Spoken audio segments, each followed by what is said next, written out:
MIA President, Mr. Nixon Paul, the Organizing Chairman, Mr. Siva Shankar, ladies and gentlemen, very good morning. Good morning. All right. I want to complain because I think they shouldn't allow Michael Gay to give away those books because he took away all the attention. Then nobody wants to respond to me anymore. Michael?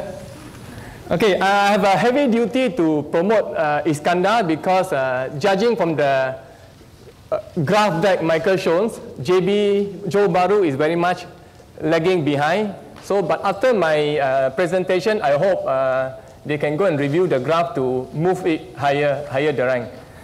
Okay, I will touch on I will share with you on the property market outlook in Iskandar, Malaysia. My speech outline, I'll first touch on the Iskandar, Malaysia. What is Iskandar? It's important to share with you on what is happening on the ground because what is happening is actually makes things are very vibrant now. That's going to take me a while. I think half of my time will be on introduction. Okay, then I will touch a bit on overview of property market. Then a few selected sectors, commercial, residential, and industrial, just to show what are the happening on the ground in terms of recent launches, prices, and the recent take-up rate. And my conclusions, introduction to Iskandar. This map shows clearly the boundary of Iskandar, Malaysia. Just a very quick one. The coverage is about 2,217 square kilometers, and there's no escape. We always compare it with Singapore, which is only about 690 square kilometers, and basically it's about 3 times the size of Singapore. But take note of the population that we have. Officially, we only have 1.4 million compared to 4.1 from Singapore. So obviously, we have to count a lot on Singaporeans to create demand for products within Iskandar, Malaysia. Basically, it's divided into 5 flagship zones. Zone A is where the JB City Centre is. Zone B, Nusa Jaya. A lot of things are happening in Nusa Jaya. In fact, there's a misconception saying Nusa Jaya is the only Iskandar. In fact, it's only part of the 5 flagship zones. And then you have C, this Port of Tanjung Pelepas, Tanjung Bin area, D, Pasir Gudang, Tanjung Langsat, and E, Senai Kulai area. Zone A, these are some of the major developments.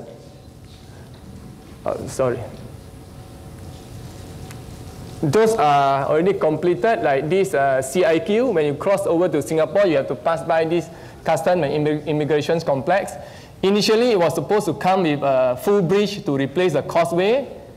Later on, it was changed to Crooked Bridge. And now, we have no bridge, but we have CIQ complex. Okay? So then, we also have Danga Bay, massive development, as well as this Lido Boulevard. As you can see, this is a waterfront development, commercial, mainly commercial complexes, hotels, and a bit of high-rise, service apartments. And they are reclaiming land, they are reclaiming Lido Beach. If you are familiar with JB, this is where right in front of the old Hyatt Hotel. Okay, the hospital, Hyatt Hotel, Lido Beach, they are claiming about almost 100 acres. Okay, the works have begun, and they expect it to be ready in year 2015. This belongs to a Berjaya group of companies. Then the next is Zone B. Zone B is the most happening place in Iskandar, Malaysia. You have like Kota Iskandar, the new state administrative center. You have Puteri Harbour, you have Medini, and then you have Edu City within Medini itself. Then you have the Columbia Hospital ready, and also the industrial park of SILC. This shows the who is who, in terms of university or colleges that coming into Iskandar, Malaysia. Newcastle University is ready, started operation end of last year. Then you will have like later on Readings, Revels, and then even Marlborough College due to be completed at one stage or another in year 2013.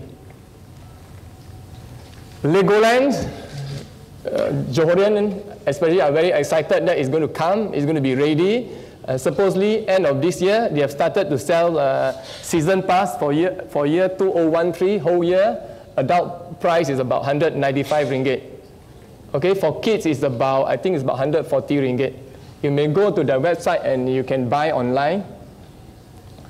This picture shows the work progress, very much happening there. It's like this one, the roller coaster, the frame is very much there. And it shows that things are happening there. Okay, and IIB told us that it will surely be ready by end of the year. Flagship C, this is basically the port of Tanjung Pelepas and Tanjung Bin area. Then the flagship D, Tanjung Lansat, Pasir Gudang. And flagship E, Senai Kulai area. The most prominent development here is the Johor Premium Outlets. Surveyor Alvin is here. I think he went there last week. A very happy man because he got 70% discount. But the price is still 3,000 over ringgit after discount.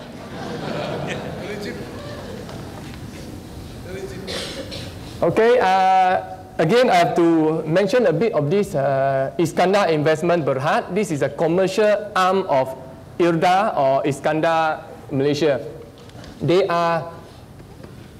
own about 8,000 over acres of land, mainly around these Straits of Johor. This is a new coastal highway from the JB City all the way to Nusajaya. Almost completed. They are rushing to complete it in time with the visit of Prime Minister. I think it's on the 7th this month, sometime next week. Prime Minister is going to launch this highway and make some other important announcements. Okay. Then basically I want to highlight this area which is called Medini. This is about 2,230 acres. This was formerly sold to the Middle East group. Okay, if you remember Kuwait Finance House, Mudabala, as well as the Seraya group from Middle East, they were supposed to develop these 2,000 over acres, but due to one reason or another, they didn't go ahead. So IIB has taken over to spearhead the development in this Medini. IIB don't develop themselves, but they find partner, joint venture partner to develop. So then basically this shows the different zone and what is happening there. You can find here like Legoland is within this Medini North. Then you have also Lifestyle Mall, Gleneagles Hospital. And then Medini, one Medini by this WCT Engineering. They launched their first service apartment block about within 1 month, I think about 90% sold, 300 units. And then the more important thing also, there's one group from China, I think the Zoda group. They have also signed an MOU to develop about 20 over acres within this Medini North. And this map also shows where the Pinewood Iskandar Studio is, and then the Resort Wellness by the Khazanah Temasek joint venture, as well as the Khazanah Sunway joint venture. There's a development within Medini South. Okay, overview of property market in Iskandar, Malaysia. Okay, this shows basically for the state of Johor, but this I use just to give indication of what is happening after Iskandar was launched. Iskandar was launched in November 2006, okay? That time the transaction was about 38,000 units. In 2007, 2008, nothing, only minimal impact on the property transaction. You can see here like only 41,000 units were sold. But that could also partly due to the economic crisis during 2008. But 2009 numbers move up a little bit to 44,000. Then 2010 to about 48,000. And in 2010 estimated it was about 55,000 units of transactions. So there's quite a high increase there. Then in terms of value, the graph should be quite smooth except for this portion, because this was the year when there was a single investment deal. I believe it was the Khazanah who bought over big chunks of land from Eco West Berhad. Okay, that makes the graph like jump out at this stage. Otherwise, it would just go smoothly from 6 over billion per year up to last year about 13 billion worth of properties transacted. Now I'm going into a few selected projects that being launched recently. Hopefully with this new benchmark, we can move up the rank a little bit. Hopefully Michael will do the necessary correction later. Okay, for service apartment, I also put in condominium because as far as the prices are concerned, it's very much the same, except for the service apartment is developed on commercial land, while condominium is developed on residential land. A few latest launches like Tropex Residence in Danga Bay by Dijaya Group, Somerset at Putri Harbour by this joint venture between UEM Land and UM Land, then Imperial at Putri Harbour. If you look at this, the price range is like 700 over ringgit to 1,000 ringgit per square foot. Marginally higher than Sabah's price. Sabah was about 700. So all the while up to first quarter of year 2009, the best condominium in town, the selling price was only about 400 ringgit per square foot max. Okay, 2009, and now it's 2012, it is touching 1,000 ringgit. But then again, if you change it to Sing dollars, 1,000 ringgit per square foot is only equivalent to about 400 Sing dollars per square foot. So that could be one of the reasons why it's still very, very cheap, especially to Singaporeans and other foreigners. And you can see the take-up rate, very impressive. For Johor standard, is very impressive. In fact, this Somerset, if you read the newspaper on last Friday, they reported 90% take-up rate achieved within 2 weeks of launching. Okay, within 2 weeks of launching, they achieved 90%, all in about 168 units, and they said about 50% of the buyers were foreigners. Other than that, you have like the condominium, just Sky Gardens, a Sky Loft, as well as the Impiana apartment. Then I will go on the residential projects. This map is just to show where the main residential schemes are. Okay, just you have these slides with you. And then the terrace house. Okay, these are the latest launches. All the while, as far as JB is concerned, before like 2008, we are talking about terrace house only priced at around 300 to 400,000 per unit. But now we have as high as almost 1 million in Horizon Hills. Of course, this is slightly a bigger unit, but then again, this is a new benchmark for terrace house in Johor. Okay, even in like other part like Laguna, Setia Eco, Cascadia, is already like touching 600, 700 per unit.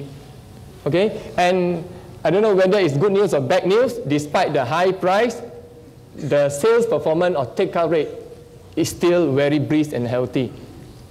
Okay, it's beyond my affordability level. Man.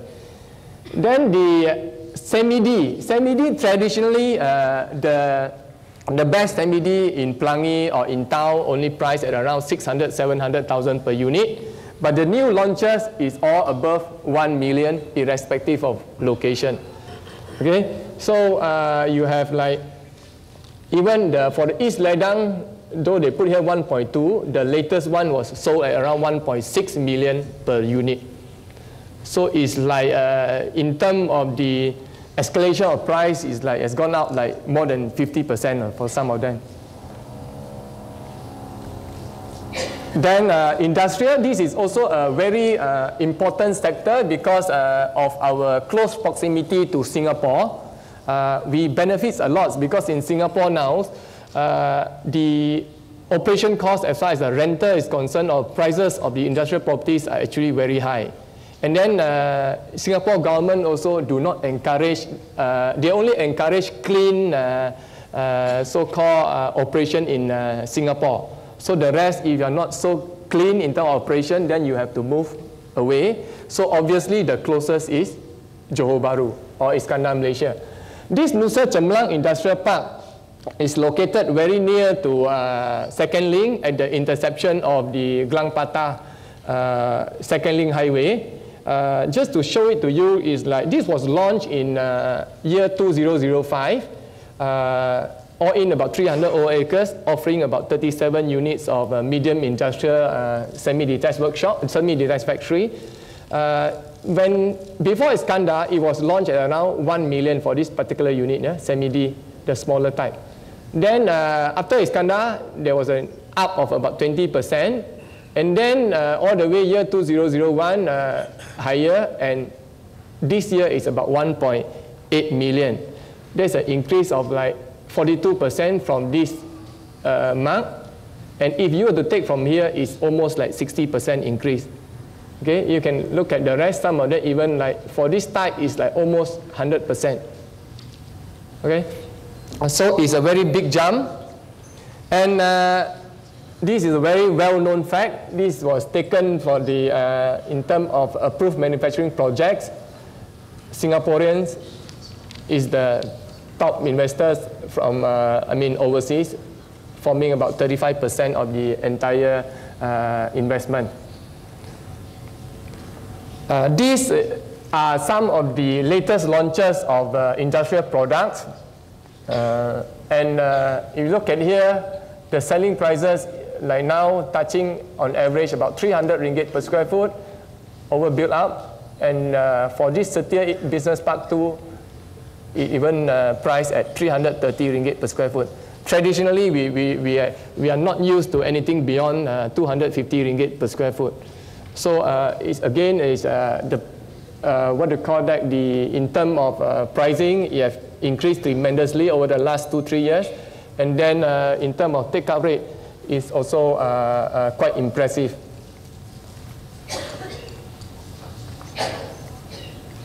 I'm coming to my conclusion. These are the news that which is quite crucial to what is happening in Iskandar, Malaysia. Agreement between Khazanah and Temasek. This is very important because the fact that Singapore government committed themselves to come in and develop, that brings about the confidence level amongst their Singaporeans themselves. Okay, initially among Singaporeans, they are quite skeptical because of the so many issues happening over the last 10-20 years. Some of them was quite hesitant, but after this announcement was made, there were more Singaporeans that willing come into Malaysia. And then this is where Sunway Khazanah joint venture in terms of locations. A lot of big boys are going into Iskandar, Malaysia now. You have also E&O. And opportunities for agents. Okay, Huayang to expand land bank in Iskandar, Malaysia. Even Sunway also eyeing land banks in Iskandar, Malaysia. But as at now, in terms of land banks, Medini through IIB are also looking for joint venture partners. But the pricing of their land is basically priced at around 200 to 250 ringgit per square foot for commercial land, leasehold. Okay, but we spoke to a few developers. They said it's still possible to make some money because the plot ratio is 1:7. Okay, 1:7 meaning that you can go on high rise just like one Medini.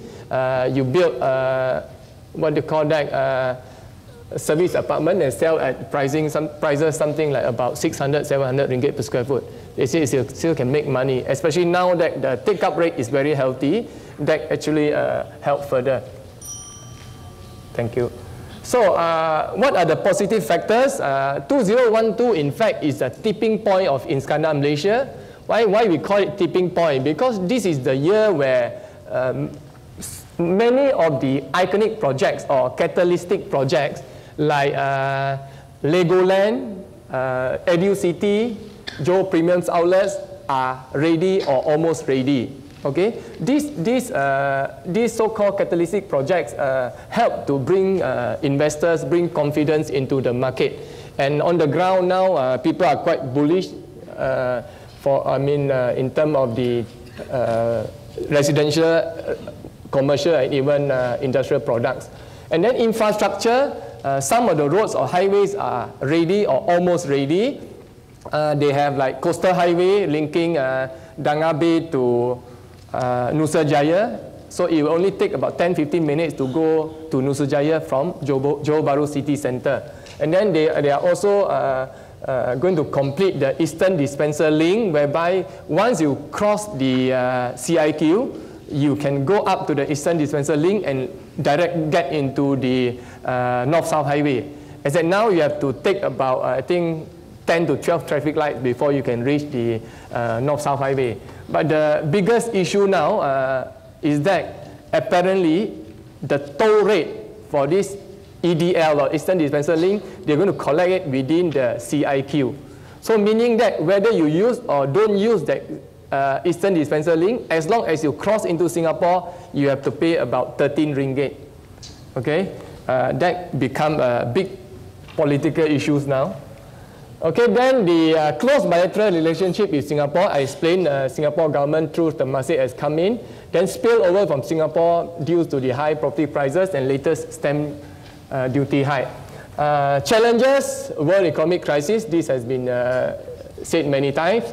Declining yield, property prices increase, but rental don't follow that closely, it's still lagging, very lagging behind. You're talking about if shop offices now, the yield is probably as low as what? 4%, 5% the most, gross yield, gross yield. Okay, then stringent bank rule. Okay, just to this one, Iskandar Malaysia, of course, activities within it will actually the main driver for the property activities in Johor. More high-end products are developed in Iskandar Malaysia, and property prices have been on the rise, especially since the last quarter of 2010. And this trend is expected to continue, judging from the healthy take-up rates from the new launches. That much I have to say. If